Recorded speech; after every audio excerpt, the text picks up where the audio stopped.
What I'm getting ready to do here is basically insert the key switch into the dash. So put that in here.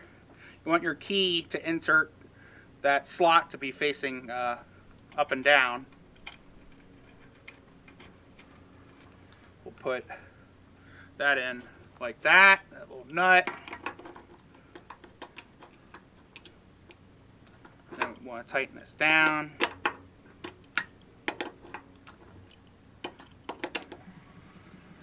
Once snug.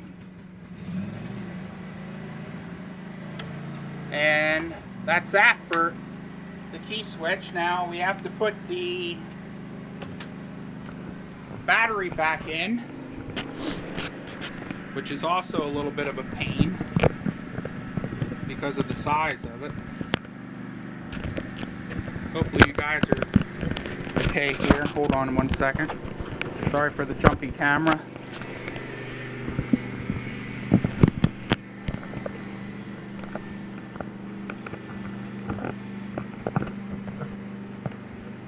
Trying to get this thing to stay for you. I apologize. Okay, how's that? A little better? Okay.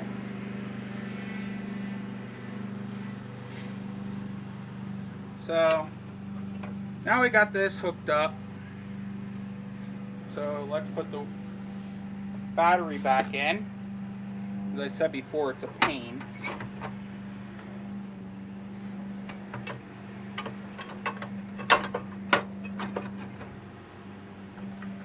Just because of the size of the battery.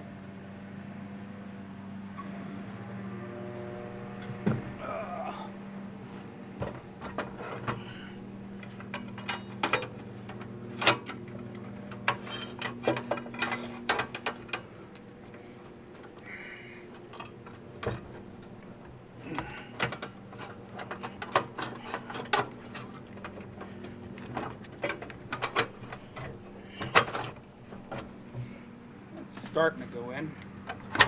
There. There, all right. So, gotta make sure there's enough room here. Get this back. This one battery thing went back, so we got that in. So now it's just a matter of hooking up the battery and seeing if it works or not. Before I actually anchor the battery down, I'm just going to hook it up and see if it works.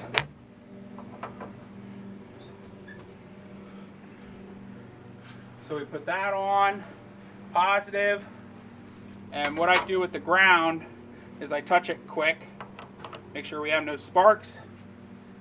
I don't see no sparks. That's a good sign. So we have that hooked up. So now, really all that's to it is seeing if it cranks over or not. I have it in neutral here. Yeah, and it does. So wonderful. All right, so that should conclude the new key switch video in this Bolens G14. I hope you all learned something. Again, I apologize for the shaky camera and you know, just trying to do everything without editing, because like I said, I don't have any editing software and I'm using my phone and I don't know how to do that yet. So, but hopefully at least you understand now how to put a new key switch in a Bolens G14 or maybe a 1253, 1257, whatever model you may have. Shout out again to Brian at Bolens Parts and Supplies. There is his information once again. If it'll focus, there you go. If you want to contact him, he has a whole